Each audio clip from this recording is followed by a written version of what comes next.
Je vais te montrer comment ce monsieur, Joseph Lee, a atteint 40 000 euros de MRR en seulement 3 ans, et tout ça en lançant un outil extrêmement basique et pourtant utilisé par Netflix, Gumroad ou encore Lemlist. On va voir vraiment toute la stratégie qu'il a mis en place, une stratégie concrète, sans pub ni growth hack bidon. Ce qu'on va voir dans cette vidéo, c'est les 4 étapes cruciales pour trouver une idée de SaaS qui fait vraiment de l'argent. La technique numéro un qu'il a utilisée pour décoller, mais c'est une technique qui ne scale pas. C'est une technique qui, au début, quand tu vas lancer un projet, est hyper intéressante. Elle va te permettre d'avoir beaucoup de clients rapidement, mais une fois passé le cap des 5 000, 10 000 euros de MRR, cette technique n'est plus vraiment viable. Troisièmement, comment il a intégré une boucle virale. On va voir ce que c'est d'ailleurs une boucle virale et pourquoi ça représente aujourd'hui plus de 70% de ses utilisateurs. Quatrièmement, le combo magique entre SEO et contenu, comment il a structuré avec deux types de pages bien distinctes son contenu SEO. Cinquièmement, les side products gratuits qu'il a créés pour attirer des leads ultra qualifiés sans dépenser un euro de pub. Cette partie sera vraiment intéressante si toi tu es développeur, car c'est un avantage concurrentiel que tu vas avoir sur les autres. Tu peux développer des petits produits en plus que ton SaaS principal qui vont te permettre de générer beaucoup de trafic. On verra ça à la fin. Et en tout dernier lieu, le reverse trial, cette méthode trop peu utilisée et qui pourtant permet de convertir massivement, sans friction, de nouveaux utilisateurs. Et c'est également cette technique que je vais appliquer sur mon propre SaaS LinkUp que je suis en train de lancer en ce moment même sur cette chaîne YouTube, tu le sais, avec une série de vidéos que je te laisse aller voir. Alors pourquoi moi? Pourquoi moi? C'est moi qui t'explique tout ça. Alors moi j'ai déjà lancé plus de 30 SaaS pour moi en tant que fondateur ou avec des clients et j'ai déjà généré plus de 10 000 euros avec mes projets en ligne sur la dernière année. Ok, je te montre mon projet LinkUp qui est actuellement à 1200 euros de MRR ou encore mon boilerplate incomparable qui a généré plus de 5000 euros. J'ai également une formation SaaS Heroes. Évidemment, je ne suis pas seul dedans car je ne m'estime pas suffisant pour t'apprendre à lancer un SaaS. Ok, je n'ai pas de gros SaaS à plus de 10 000 euros par mois. Par contre, j'ai réuni une équipe de Avengers pour t'accompagner avec Eric Gabrielli qui a un SaaS à plus de 25 000 euros par mois, Romain Cerezo qui a Exit un SaaS à plus de 25 000 euros par mois et qui a encore aujourd'hui un SaaS à plus de 45 000 euros par mois qu'il veut monter à plus d'1 million par mois. On a Ramsey qui est actuellement en train de lancer un SaaS à plus de 1000 euros par mois et on a moi-même avec LinkUp qui a actuellement un SaaS à plus de 1200 euros par mois. Donc si toi aujourd'hui tu souhaites lancer un SaaS mais que tu n'as pas encore osé te lancer, va voir cette formation. C'est la formation parfaite pour toi pour t'apprendre à faire de l'argent avec ton SaaS. Ceci étant dit, on commence dès maintenant. Alors, qu'est-ce que c'est que Supademo? Supademo, c'est grosso modo la façon la plus simple possible de mettre une démo interactive sur la page de présentation de ton SaaS. Je te mettrai un exemple à l'écran et Supademo, ils ont vraiment fait ça de façon hyper cool. Même moi, quand j'ai vu les exemples, c'était vraiment bien fait. Niveau preuve de revenu, parce que je t'ai dit qu'il est généré actuellement 40 000 euros par mois, donc, je l'ai pris de la source Indie Hackers. C'est le fondateur qui a dit générer plus de 40 000 euros par mois. Et je n'ai pas trouvé de preuves tangibles de ça. Mais quand même, personnellement, je tends à le croire. Parce que comme tu peux le voir, ils ont vraiment beaucoup de certifications qui montrent que c'est un SaaS qui est vraiment en place. Et en plus, ils ont le logo de pas mal de leurs clients, des personnes avec qui ils ont travaillé, ce qui prouve en quelque sorte qu'ils génèrent beaucoup de trafic, donc forcément beaucoup d'argent. Et donc les 40 000 euros par mois ne me semblent pas déconnants par rapport à toutes ces social proof. Dernière chose, c'est un marché vraiment océan rouge. Ok, le fait de faire des démos, etc. Il y a beaucoup d'autres concurrents. Donc si toi, la vidéo te donne envie de lancer ton propre SaaS pour faire des démos, je t'invite à y réfléchir 2 secondes parce que c'est un marché très concurrentiel où ça va vraiment être du product-led growth, donc du PLD. C'est-à-dire qu'il y a tellement de concurrents qui sont déjà en place que c'est vraiment le meilleur produit qui va gagner. Donc c'est uniquement, tu peux le voir, des produits avec des free trials, hein, start gratuitement. Et Supademo, c'est aussi un start gratuit. Et donc les gens vont pouvoir tester les différents produits et partir avec celui qui est le mieux. Donc si toi aujourd'hui, tu n'as pas la puissance technique de faire un meilleur produit qu'eux, je te conseille pas d'aller sur ce marché-là qui est encore une fois un océan rouge, ok, qui est très très rouge d'ailleurs. C'est-à-dire océan rouge, c'est quand il y a vraiment beaucoup de concurrents dans un même marché restreint. Et donc il faut se partager les clients qui sont dans ce marché-là. Et pour ça, pour avoir plus de parts que les autres, il faut avoir le meilleur produit possible. Et souvent, un indicateur qui est assez fiable, c'est quand tous les concurrents d'une niche sont en free trial, c'est-à-dire que tu peux Utiliser le SaaS gratuitement pendant X nombre de jours avant de passer en payant, c'est un bon indicateur parce que ça veut dire qu'ils sont vraiment sûrs de leur produit, qu'ils ont peu de churn et que donc forcément ils ont un très bon produit. Ok, donc première chose qu'on va voir ensemble, c'est les 4 étapes cruciales pour lancer ton SaaS. La première, bah forcément, ça va être trouver un problème. Pour ça, tu as 3 possibilités. Premièrement, résoudre son propre problème. Ça, c'est le niveau le plus simple. C'est ce que je te recommande de faire si aujourd'hui tu veux lancer ton premier SaaS. Deuxième niveau, ça va être résoudre un problème de sa zone d'influence. Parce que on n'a pas forcément toujours un problème à résoudre pour soi.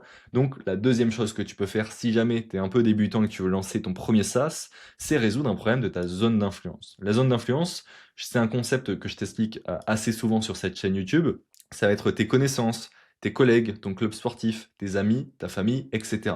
Toutes ces personnes-là dans ton réseau, c'est ta zone d'influence. Tout ce qui dépasse cette zone d'influence, donc toutes les personnes sur qui tu peux avoir de l'influence, ça va être la zone à risque élevé. C'est-à-dire que si tu sors de ça, ça va être beaucoup plus dur de lancer un SaaS et de réussir, surtout si tu es débutant. C'est pour ça que je l'ai appelé la zone à risque élevé. En tant que débutant, et si tu veux lancer ton premier, ton deuxième ou ton troisième SaaS, je t'invite à rester dans ta zone d'influence. Moi aujourd'hui, encore avec LinkUp, qui est le SaaS que je suis en train de lancer depuis quelques mois, où on est à 1200 euros de MRR, c'est un SaaS qui est dans ma zone d'influence et c'est un problème que j'avais moi-même, les deux fusionnés, ce qui m'a permis de faire des revenus dès le lancement du SaaS.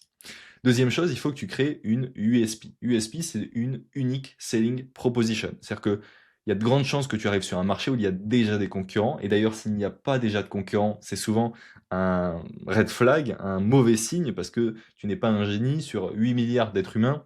Tu n'as pas eu l'idée, ça y est, que personne n'a eu. Si cette idée n'est pas en place actuellement, si un concurrent ne génère pas déjà de l'argent avec ton idée, c'est bien souvent que ton idée n'est pas viable, soit qu'il y a une contrainte technique, c'est-à-dire que techniquement, quelque part, il y a quelque chose qui est irréalisable, soit une contrainte marketing, peu importe. Il y a une contrainte quelque part, un filtre qui empêche de faire de l'argent avec ton idée. Donc il faut bien vérifier qu'il y a des concurrents en place. Et donc, s'il y a des concurrents en place, tu peux pas juste arriver sur le marché et dire bah, je vais faire exactement pareil que ce gars-là. C'est possible, il y a des stratégies qui permettent de faire ça, mais le mieux, c'est d'analyser les concurrents, les avis négatifs bien souvent, et de créer une proposition de valeur unique, une USP.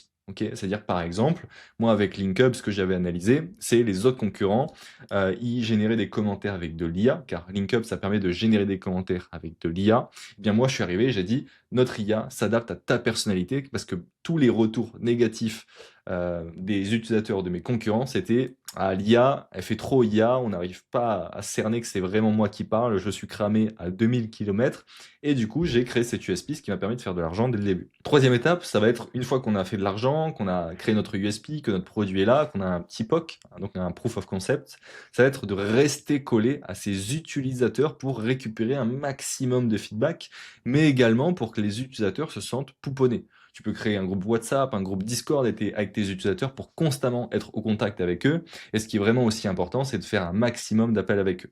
Pourquoi il faut faire des appels? Comme le dit très bien Alex Hormozy, pour améliorer ton produit, il faut que tu parles à ceux qui ont payé ton produit. Pour améliorer ton marketing, il faut que tu parles à ceux qui n'ont pas acheté ton produit. C'est comme ça que tu vas pouvoir améliorer ton produit, ton marketing. Par la suite, évidemment, il faudra mettre du tracking avec des outils comme PostHog ou d'autres outils qui te permettent de traquer exactement les données pour cerner le goulot d'étranglement de ton business, c'est-à-dire l'endroit dans lequel, donc je vais te montrer très rapidement, donc hop, là c'est ton business, il y a les différentes étapes de ton business, là c'est le trafic entrant, et ici c'est quand la personne elle achète, donc c'est buy, et grosso modo à chaque étape, bah, tu perds un certain pourcentage, donc au début il y a 80% des gens, après il y a 50%, et si là il y a 1%, bah, tu sais que le goulot d'étranglement, c'est entre l'étape 2 et l'étape 3. Qu'est-ce qui se passe? Pourquoi on passe de 50 à 1%? C'est qu'il y a un problème. Et donc, tu vas pouvoir savoir que c'est là que tu vas apporter ton attention. Par exemple, c'est peut-être la landing page qui ne convertit pas et on passe de 50% à 1%. Dans ce cas-là, c'est là que, en tant que CEO, tu vas investir ton temps pour améliorer les résultats de ton SaaS et faire plus de revenus. Ok, mais ça, c'est dans le futur. Donc, dans un premier temps, il faut vraiment juste que tu fasses des appels avec tes utilisateurs. Tu parles avec eux. Un très bon livre pour bien parler avec ses utilisateurs et ne pas les guider, c'est The Mom Test. Alors, je te montre très rapidement. The Mom Test, c'est ce livre-là et ça te permet de parler à tes utilisateurs sans les influencer pour vraiment récupérer les meilleures data possibles, les meilleurs feedbacks possibles. Ok. Et quatrième étape, ça va être l'étape du scaling. Donc, tu as trouvé ton PMF, ton Product market fit. Et le but, ça va être de générer beaucoup plus de revenus, d'ajouter des canaux d'acquisition, de tester certains canaux d'acquisition et vraiment d'aller parler le plus possible à ton audience pour convertir le plus d'utilisateurs possible. Évidemment, à ce moment-là, c'est aussi l'étape de réduire le churn au maximum, etc. Et c'est exactement ce que a fait le CEO de Supademo. Lui, il était CEO d'une marketplace B2B, Freshline. Grosso modo, c'est une marketplace pour les produits de mer en Amérique du Nord, donc c'est quelque chose de très niché, et il générait 170 000 euros par mois avec ce projet-là, 170 000 dollars, pardon, et il avait un problème. En fait, il essayait de présenter son outil à plein de personnes non tech, et il n'arrivait pas à bien présenter son outil, les gens ne comprenaient pas. Et du coup, il s'est dit, là, il y a vraiment un problème à résoudre, et il a créé à partir de ça Supademo, qui grosso modo, la façon la plus claire et élégante de faire des démos interactives de ton produit sans passer par des appels de vente. Parce que jusqu'à très récemment, comment tu faisais une démo, c'était il y avait un appel de vente. Un closer prenait la personne en appel, lui présentait le produit et essayait de la convertir sur un abonnement payant. Maintenant, tu peux avoir une démo totalement gratuite, ok, sur ton site pour présenter à l'utilisateur comment ça se passe. Ok, ça c'est la première étape, c'est comment il a trouvé son idée. Deuxième étape, il a suivi un conseil, c'est do things that don't scale. Ça a été dit par Paul Graham, tu le connais pas, c'est le fondateur de pardon, Combinator, qui est grosso modo un incubateur qui a lancé des boîtes les plus connues au monde comme Airbnb, etc. Et la technique numéro un, du coup, que ce gars-là recommande, c'est de faire au début des choses qui ne scalent pas, des choses que tu ne peux pas processiser, automatiser et faire sur une grande échelle. Donc typiquement, ça va être envoyer des DM toi-même à tes utilisateurs, faire des appels avec tes utilisateurs. Et le contraire, ça va être faire de la publicité. Il n'y a rien de plus scalable que de la publicité. Et c'est exactement le conseil qu'a suivi Joseph Lee au début pour scaler son produit. Il a proposé de créer gratuitement des démos personnalisées pour des entreprises. C'est-à-dire que c'est lui qui contactait des SaaS, des startups, des fondateurs, et il leur disait, bah, si tu veux, je te crée une démo pour ton produit gratos. C'était même pas aux gens de créer la démo, c'est lui qui le faisait directement pour qu'ils puissent l'intégrer directement dans leur outil. Les gens étaient forcément bluffés parce que le produit était en plus très bon, et ils voulaient l'outil, donc ils s'inscrivaient et devenaient des utilisateurs payants, en plus de devenir ce qu'on appelle des super fans, des personnes qui vont soutenir ton produit quoi qu'il arrive, parce que tu leur as tellement apporté de valeur, tu les as vraiment pouponnés, qui vont être fans de ton produit, ils vont rester quoi qu'il arrive. Deuxième chose, il a utilisé son réseau et son temps. Et oui, au début, quand tu lances un produit, ce qui a le plus de valeur pour toi, c'est ton argent, car tu ne génères pas d'argent. Et donc, ce qui va avoir moins de valeur et que tu vas devoir dépenser en grande quantité, c'est ton temps. Tu vas devoir dépenser ton temps. Quand tu vas dépasser 5-10 000 euros par mois, ça va totalement s'inverser et tu vas économiser au maximum ton temps parce que c'est ça qui aura le plus de valeur et tu auras beaucoup plus d'argent que de temps. Et donc, tu dépenseras beaucoup plus facilement ton argent que ton temps. Mais donc, au début, il faut dépenser son temps et lui, il l'a fait avec son réseau. Il a fait ce qu'on appelle de l'outreach manuel, c'est-à-dire que c'est lui qui allait contacter les gens à la main, ok, un à un. Donc, c'est long, c'est chronophage, mais c'est comme ça que tu as de très bons résultats au début. Donc, il démarche via LinkedIn, en discussion one-to-one, via des groupes ciblés, Slack, forum, Reddit, etc. Et il demande aussi du feedback. C'est ça qui est intéressant. Je te l'ai dit, il faut vraiment que tu sois collé à tes utilisateurs au début. Et en faisant de l'outreach manuel, on va le voir, c'est aussi ce qu'on va appeler plus tard le grinding, ok, juste en dessous. Eh bien, c'est ça qui va te permettre de récupérer plein de feedback, d'avoir des utilisateurs pardon, qui sont des super fans de ton produit et de générer tes premiers revenus. Il a également fait un lancement sur Product Hunt, mais alors là, je vais te donner un petit conseil, ne suis pas ce qu'il a fait, parce que lui, c'est un produit très particulier. C'est un produit qui s'adresse aux créateurs de SaaS. Ce qui fait que Product Hunt est l'endroit parfait, rêvé pour lui. Si tu as un SaaS qui s'adresse aux créateurs de SaaS, fais un lancement Product Hunt, ce n'est pas une perte de temps. Si aujourd'hui tu as un SaaS qui s'adresse pas du tout à la niche des développeurs ou des créateurs de SaaS, Product Hunt est sans doute une perte de temps pour toi. Donc ne fais pas de lancement Product Hunt, concentre-toi plutôt sur d'autres canaux d'acquisition. Lui ici, pour lui, c'était pertinent parce que il suffit qu'il y ait 10 personnes qui découvrent son produit. Les 10 personnes, ça sera sa cible idéale des créateurs de SaaS. Donc forcément, pour lui, c'était très pertinent et ça lui a apporté pas mal de visibilité. Surtout que lui, il l'a fait il y a quelques années, le moment où Product Hunt était encore un peu plus apporté un peu plus de résultats qu'aujourd'hui. Une fois Utilisateur convaincu, il a préparé un bon lancement, ça lui a permis de créer un pic de visibilité, de traction, des backlinks, des feedbacks, etc. Et comme je te l'ai dit, c'est pertinent uniquement si tu as un SaaS qui s'adresse au SaaS. Alors pourquoi tu dois passer? Parce que j'appelle cette phase de grind. Donc cette phase de grind, c'est passer son temps sur des actions qui ne scalent pas, parce que tu vas récupérer des feedbacks ultra qualitatifs, ok, vraiment des feedbacks en one-to-one. Tu vas avoir un effet wow, les gens vont se sentir vraiment pouponner. Tu vas voir une validation forte. Si les gens acceptent un appel avec toi, un test ou un paiement suite à une action manuelle, c'est un vrai signal marché qui te montre que tu es en train de créer un produit qui apporte vraiment de la valeur. Tu construis une base solide, tes premiers clients vont devenir des super fans, ils vont rester avec toi. Tu vas avoir une traction rapide, tu peux rapidement trouver tes premiers utilisateurs comme ça, contrairement par exemple au SEO qui prend beaucoup de temps. Et tu n'as pas de gros budget nécessaire. En fait, tu n'as pas d'argent à dépenser quasiment, c'est vraiment ton temps que tu vas dépenser en grande quantité. Et c'est exactement ce qu'a fait Ramsey, qui est en train de fonder Closing Copilot et qui fait partie de la formation Sassiros. Donc, il a actuellement à peu près 1 KMRR.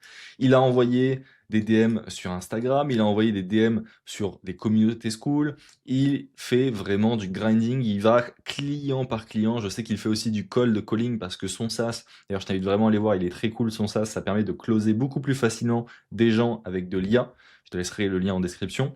Eh bien, il fait aussi des appels de cold calling, etc. Donc il est vraiment en train de grind pour récupérer des clients un à un. Et c'est en plus très pertinent parce que son SaaS c'est à 99 € par mois. Donc forcément, un client récupéré, ça vaut largement le coup. Si ça LTV, donc la long time value, la valeur que lui rapporte un client sur le long terme, c'est par exemple 99 fois 10, donc fois 10 mois, ça fait 1000 €. Donc forcément, c'est hyper intéressant pour lui de se mettre en place ce grinding. Bah, deuxième, c'est moi. Avec LinkUp, c'est exactement ce que je fais aussi. Je fais des appels avec des créateurs de contenu sur LinkedIn très connus avec plus de 100 000 abonnés. Je vais leur présenter un peu ma philosophie, etc. Je fais des posts avec mon compte personnel sur le sujet. Je vais contacter des gens à la main sur le sujet, à la main et pas que à la main. Ça, tu peux aller le voir dans ma suite de vidéos qui te montre justement comment je suis en train de lancer SaaS de A à Z.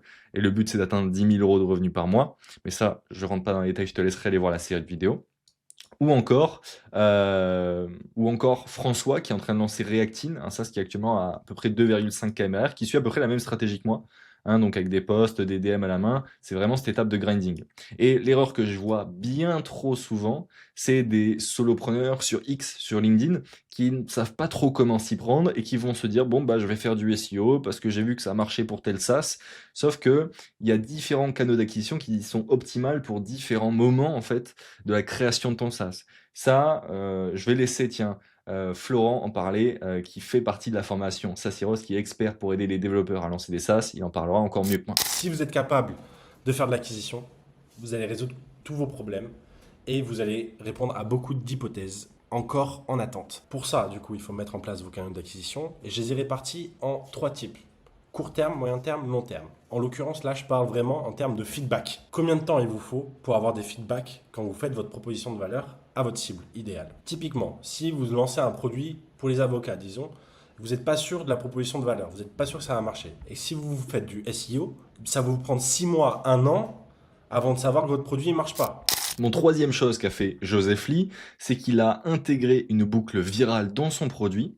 Et ça représente aujourd'hui 60%, 70% de ses utilisateurs. Alors déjà, qu'est-ce qu'une boucle virale? Une boucle virale, c'est un mécanisme qui permet à chaque utilisateur d'en amener d'autres naturellement par l'usage du produit lui-même. C'est à différencier de l'affiliation, hein. L'affiliation, c'est vraiment quelqu'un qui veut partager l'outil pour récupérer un bénéfice souvent monétaire. Là, c'est vraiment les utilisateurs qui, presque malgré eux, en utilisant l'outil, vont le partager. Et je vais donner des exemples juste après. Plus les utilisateurs donc, vont utiliser le produit, plus tu as de chances d'en recruter de nouveaux, sans pub ni démarchage. C'est vraiment du product-led growth, c'est-à-dire que plus ton produit est bon, plus les utilisateurs l'utilisent, plus ton SaaS va marcher. Donc ça, c'est parfait, c'est merveilleux quand ça se passe comme ça. Donc c'est le truc typique où tu vas partager, les gens vont voir, ils vont cliquer sur le SaaS et ils vont rejoindre. Donc quelques exemples, on a SendShort, donc qui a été fondé par Romain qui fait partie de Sassiros, qui était à plus de 25 KMRR quand il l'a lancé. C'est un SaaS qui automatise la création de TikTok. Et grosso modo, ceux qui ont l'abonnement gratuit. Je sais pas si c'est encore disponible, mais à l'époque, c'est comme ça que ça marchait. Eh bien, tout en bas, il y a un petit watermark, un tag, OK, send short. Et donc, sur TikTok, il y a plein de gens qui vont voir: «Ah OK, qu'est-ce que c'est que ce send short?» Ils vont aller taper sur internet et ils vont donc aller, cliquer et découvrir send short et peut-être l'utiliser. Pareil avec Loom. Loom, c'est un outil qui s'est vendu à 1 milliard, il me semble, d'euros récemment. Ok, il a fait un scale monumental dans les dernières années parce que tout le monde l'utilise. Grosso modo, bah, on fait une petite vidéo pour présenter comment on avance sur le produit. Ok, on fait une petite question, etc. Moi, sache que j'utilise Loom depuis 1 an quotidiennement. C'est sans doute l'outil que j'utilise le plus. Et Loom, ce qui est hyper fort, c'est que quand tu partages une vidéo Loom à quelqu'un, bah, tu lui partages un lien Loom, donc la personne va regarder la vidéo et puis elle va découvrir Loom et elle va passer client aussi. Maintenant, pour te dire à quel point Loom est fort avec ça, c'est qu'on dit plus une vidéo, on te dit je te partage un Loom. C'est hyper puissant. Et donc forcément, cette stratégie-là, si tu arrives à la mettre en place, c'est fou. Et d'ailleurs, un fondateur français a réussi à le faire, le fondateur de Tapit, Kylian, il a réussi à faire un SaaS donc de partage de liens. C'est grosso modo quand tu partages un lien, un peu comme Bitly ou autre, ça réduit ton lien et en plus ça ouvre l'application directement dans l'app mobile plutôt que l'app web. Donc typiquement là, Hugo Décrypte, c'est peut-être le lien de sa chaîne YouTube. Quand il va cliquer sur ce lien Tapit, ça va l'ouvrir directement dans l'application mobile YouTube, ce qui est plus cool pour la conversion. Bref. Et du coup, Tapit, bah, comme ils ont plein de clients, plus ils ont de clients, plus ils vont avoir de clients, parce que typiquement Hugo Décrypte qui utilise Tapit, bah, tous ses abonnés voient en fait qu'il a un lien Tapit dans sa bio, ce qui fait que les gens vont aller chercher, mais qu'est-ce que c'est que Tapit, etc. Et ça va créer de nouveaux clients. C'est vraiment cet effet boule de neige ou l'effet toile d'araignée où chaque nouveau client va en amener de nouveaux, ce qui est très puissant. Donc, si tu arrives à intégrer un truc comme ça dans ton SaaS, là, c'est vraiment tout bénef pour toi. Alors, comment s'y est pris Supademo? Très simple. Donc, eux, ils font des démos et ils ont un plan gratuit dans lequel bah, il y a un watermark en dessous, un tag Supademo. Et du coup, tous les SaaS qui mettent une démo gratuite sur leur SaaS, bah, il y a d'autres créateurs de SaaS qui vont arriver, qui vont se dire ok, c'est trop stylé cette démo, qui l'a fait? Ok, c'est Supademo, je vais aller voir ce que c'est. Et même sans le watermark, la plupart des créateurs de SaaS, ils savent comment récupérer en fait la démo, d'où elle vient. Ils font clic droit, inspecter l'élément et ils arrivent à voir que ça vient de Supademo. Et ce qui se passe du coup, c'est que, imaginons, j'ai ça sur un SaaS, bah, il y a un autre créateur de SaaS qui va arriver, qui va voir ça, il va se dire ah c'est super, je vais l'implémenter dans mon SaaS. Et puis après, il y a un autre créateur de SaaS qui va venir sur ce SaaS-là, qui va se dire ah bah c'est super, je vais aussi l'implémenter, pourquoi pas sur mon SaaS. Et c'est ça qui a fait en fait que Supademo, ils arrivent à trouver plein de clients. C'est hyper malin de leur part. Et si tu arrives à mettre ça en place sur ton SaaS, c'est tout bénef. Alors, autre chose qu'ils ont fait également, et ça un peu plus tard, c'est le SEO. Grosso modo, ils ont vraiment structuré 2 campagnes bien distinctes de SEO pour générer du trafic et des conversions. Et on va le voir juste après. Alors, un conseil qu'a donné Joseph Lee, avec lequel je ne suis pas d'accord, c'est les fondateurs devraient se concentrer sur le SEO dès le premier jour. Et je suis pas d'accord. Je pense que tu devrais plutôt te concentrer sur tes canaux d'acquisition court terme. Et dès l'instant où tu as validé un PMF, à ce moment-là, tu peux t'intéresser au SEO. Car c'est un canal très puissant qui va te demander beaucoup de temps en amont et qui va apporter beaucoup de résultats dans le futur. C'est un canal en fait qui est vraiment long terme et plus en fait tu attends pour avoir des bénéfices sur une action, ok, plus les bénéfices vont être énormes. Et donc le SEO est très intéressant parce qu'il apporte de gros résultats en termes de trafic et de clients. Mais au début, tant que tu n'as pas un PMF ça ne sert à rien parce que si tu n'as pas de PMF, peut-être que dans 6 mois tu changes de projet, et tu passes sur autre chose. Et comme les résultats du SEO, on les voit après 6 mois, eh ben tu auras fait des actions qui servent littéralement à rien. Donc en fait, le SEO, c'est vraiment quelque chose que tu dois faire après le PMF. Pour te dire, moi sur LinkUp, je suis à 1200 euros de MRR. Je ne pense pas encore à lancer du SEO, car je n'ai pas trouvé l'audience idéale, je n'ai pas trouvé la proposition d'offre idéale, on n'a pas encore les features bien définies. Donc on attend encore un peu avant de mettre du SEO, parce qu'on préfère investir notre temps sur d'autres canaux. Ok. Ceci étant dit, le SEO c'est quand même hyper intéressant à mettre en place. Et Supademo, ils ont fait 2 campagnes différentes de SEO. Ils ont fait une campagne bottom pardon, of the funnel, donc Bofu, et une campagne Tofu, top of the funnel. Alors qu'est-ce que c'est que Bofu Tofu? Eh bien, c'est tout simplement ce concept-là du funnel marketing où grosso modo, le but, ça va être d'aller viser, capter l'attention du maximum. Ok, du maximum de personnes ici, à cette étape du tofu. C'est là que tu vas générer beaucoup plus de trafic, mais convertir moins. Après, les gens, tu vas mettre un certain type de contenu pour essayer de les convaincre un peu plus, qu'ils évaluent ta proposition de valeur. Et dernièrement, il y a il y a certains contenus qui vont aider à convertir. Donc typiquement, ici, ça va être faire des contenus un peu sur des sujets qui touchent un peu tout le monde. Ici, tu vas présenter un petit peu plus les features et la solution que tu proposes. Et ici, ça va être les avis clients pour vraiment dire, regarde, il y a d'autres personnes qui ont eu des résultats, c'est le moment d'acheter.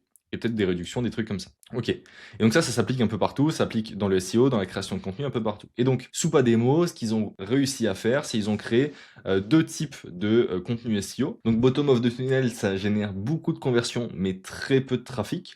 Ça va être par exemple des alternatives. Donc, eux, ils ont une page, par exemple, Mythe de number one alternative to arcade software, qui est un de leurs concurrents. Donc, dès que des gens vont rechercher arcade software alternative, ils vont tomber sur Soupademo et vont peut-être passer client. Et oui, ils sont là en ce moment même à la recherche d'une alternative, c'est sans doute qu'ils sont prêts à payer. Contrairement par exemple à du top of the funnel, où quelqu'un qui cherche 11 best marketing automation tool, il est très loin d'acheter un produit pour faire une démo. Il n'est pas du tout en train de rechercher ça. Peut-être qu'il va le voir passer, il va se dire oh, c'est intéressant, mais à ce moment-là, il va pas acheter. Donc, bottom of the funnel, ça peut être aussi des blogs de solutions, donc où on te montre des fonctionnalités dans le détail, ou des cas d'usage concrets de certaines fonctionnalités par certains clients et autres.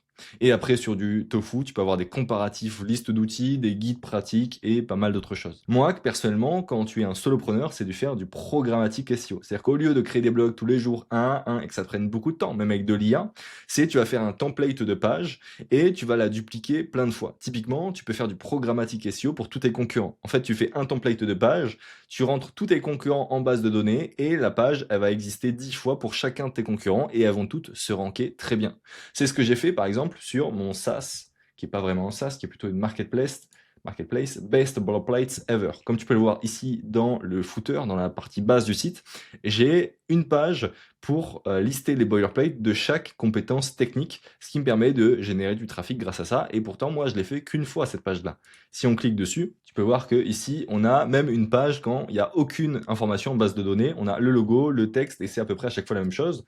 La seule chose qui va changer, si je te montre par exemple Next.js, c'est ici les différents boilerplates listés sur la plateforme qui vont être référencés ici, ce qui va permettre de faire à chaque fois d'avoir du contenu différent et de se référencer sur Internet. Donc ça, programmatique SEO, une fois que tu sais le faire, et en plus si tu es développeur, tu as un avantage monstrueux parce que c'est très simple à mettre en place, ça te permet vraiment de faire du SEO, de faire du gros volume simplement sans y passer trop de temps.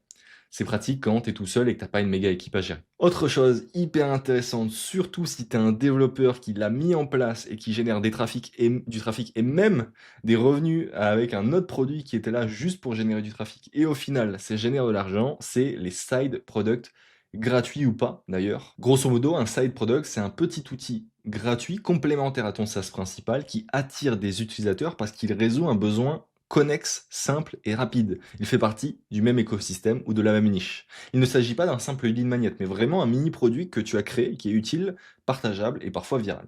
Tu attires naturellement des personnes intéressées par toi, ton univers, tu ne dépenses aucun budget publicitaire, tu crées de la valeur perçue immédiate, tu génères du trafic SEO via des requêtes spécifiques et tu peux convertir les utilisateurs du side product vers ton produit principal. Alors attention, c'est un canal d'acquisition qui est chronophage et énergivore. Il faut le prioriser une fois que tu as déjà trouvé ton product marketing et que tu génères déjà du trafic et de l'argent avec ton SaaS. Ça sert à rien de créer un produit connexe au tien, un side product, si ton produit principal ne génère pas encore d'argent. Concentre-toi sur générer du trafic et de l'argent pour ton produit principal avant de lancer un nouveau produit à côté. C'est un peu parce que sinon, tu vas t'en servir comme excuse. Ok, je lance un nouveau produit, mais c'est pour aider le premier. Oui, oui, c'est surtout parce que tu as envie de lancer un nouveau produit que tu n'as pas trouvé comment avoir des clients pour le premier. Et donc, Soupademo, comment ils ont fait? Ils ont lancé Soupa Screenshot, un outil très simple qui permet de faire de jolies captures d'écran. Et ce produit-là, en plus d'amener du trafic sur Soupademo, il génère aujourd'hui plus de 1000 euros de MRR, ce qui n'est pas négligeable. Et après, ils ont fait quelque chose d'autre hyper intelligent, c'est ils ont lancé PLG Demo. Grosso modo, c'est c'est un repository, donc une liste de tous les SaaS qui existent qui utilisent des démos interactives sur la landing page. Le but, évidemment, c'est de mettre en avant tous les SaaS qui le font pour motiver ceux qui ne le font pas encore à se dire ah ok, ceux qui le font, on dirait que c'est bien, c'est mis en avant et tout. Donc moi aussi je vais le faire. Hyper intéressant. Et sans doute qu'en plus il y a de l'affiliation qui est fait parce que forcément il y a des liens vers plein de SaaS différents et donc ils doivent en profiter pour faire de l'affiliation et récupérer un pourcentage sur les clics qui sont générés sur ces outils-là. Dernière méthode que moi-même je vais implémenter dans mon propre SaaS, c'est le reverse trial. en gros une fusion entre le freemium et le free trial. Alors le freemium, c'est quoi? Le freemium, c'est quand tu laisses certaines parties de ton application, de ton SaaS, accessibles gratuitement à tes utilisateurs. C'est-à-dire que les utilisateurs peuvent venir, utiliser certaines fonctionnalités, et s'ils veulent utiliser d'autres fonctionnalités, à ce moment-là, ça va être payant. Le free trial, c'est différent. C'est quand tu donnes accès à toute ton application gratuitement pendant un certain nombre de temps, 7 jours, un mois, peu importe. Et le reverse trial, c'est tout simplement la fusion de ces deux modèles en un seul modèle, où grosso modo, plutôt que de dire de choisir entre l'un ou l'autre, moi je galérais un peu entre choisir l'un ou l'autre, mais je vais implémenter ça, c'est les gens arrivent, ils ont accès à toute l'application gratuitement pendant par exemple 7 jours, et après les 7 jours, au lieu de leur retirer tout l'accès, ce qu'on va faire, c'est on leur dit, bon bah soit tu payes et tu gardes l'accès à toutes les fonctionnalités, soit tu ne payes pas et tu gardes un accès gratuit à certaines fonctionnalités. Et ça, c'est hyper utile pour garder l'utilisateur dans ton application, même s'il ne convertit pas. Au lieu de le laisser partir, parce que c'est hyper dur de convertir du trafic sur ton application, tu le gardes dans ton application et il continue de l'utiliser et tu vas pouvoir l'éduquer et petit à petit peut-être le convertir via email, via des messages, via des rappels au sein de l'application, etc., etc. Ou peut-être juste à un moment donné, il aura plus de besoins et à ce moment-là, il va passer payant. Donc c'est trop bien, tu crées un effet waouh, le gars a accès à tout. Tu élimines le paradoxe du choix, parce que quand quelqu'un a le choix entre deux actions, c'est prouvé par certaines études, eh bien, ça diminue le pourcentage de réponses. Donc, par exemple, quand tu mets deux pricing, eh bien, il y a certaines personnes qui ça va générer du stress et ils vont avoir du mal à choisir. Alors du stress, pas forcément je tremble, hein, ça peut être juste une petite dose de stress. Tu maximises l'activation, donc l'activation c'est le nombre de personnes qui ont passé de gratuit à payant et la valeur perçue, et tu gardes un plan gratuit pour garder toutes les gens qui n'ont pas été convertis. Et c'est ce qu'a fait Soupademo. Dès qu'il s'inscrit, tu as un accès gratuit au plan premium pendant 14 jours. Pas besoin de carte bancaire, parce qu'il y a certaines études qui montrent que quand tu demandes à un free trial ou à un reverse trial de mettre la carte bancaire, tu perds 50% des gens qui vont pas convertir. Si tu mets pas de carte, plus il y a 50% des gens en plus, donc le double, qui vont venir utiliser ton produit. Donc ça a un choix à faire après. Souvent, quand tu mets qu'il y a besoin d'une carte bancaire, c'est parce que tu veux te servir de cette carte pour les faire payer, même s'ils n'ont plus trop besoin du produit. Du coup, si tu veux faire une stratégie product-led growth, donc une stratégie qui est vraiment là pour apporter le maximum de valeur à la personne, tu vas faire le choix où tu ne demandes pas la carte bancaire. Et si les gens veulent l'utiliser, à ce moment-là, ils mettront la carte. Et donc à la fin, comme je te l'ai dit, ils ont deux choix, soit rester avec le plan complet, soit prendre le plan gratuit et pas payé. Ça favorise vraiment l'acquisition, l'activation et aussi la conversion des power users qui ont vu toute la valeur avant de passer client. Donc voilà, j'espère que cette vidéo t'a aidé. Si jamais tu veux lancer ton propre SaaS, que tu sois développeur, designer ou autre, je t'invite à aller checker la formation SaaSy Rose. Et dernière chose, si jamais tu as un peu peur, tu ne sais pas s'il faut que tu lances ton SaaS ou non, je vais mettre mon agenda juste en dessous, comme ça on fait un petit appel de 45 minutes, 1 heure ensemble, pour peut-être te dire si ton idée est la bonne ou pas. Allez, je te dis à très vite, c'était Yanis, ciao.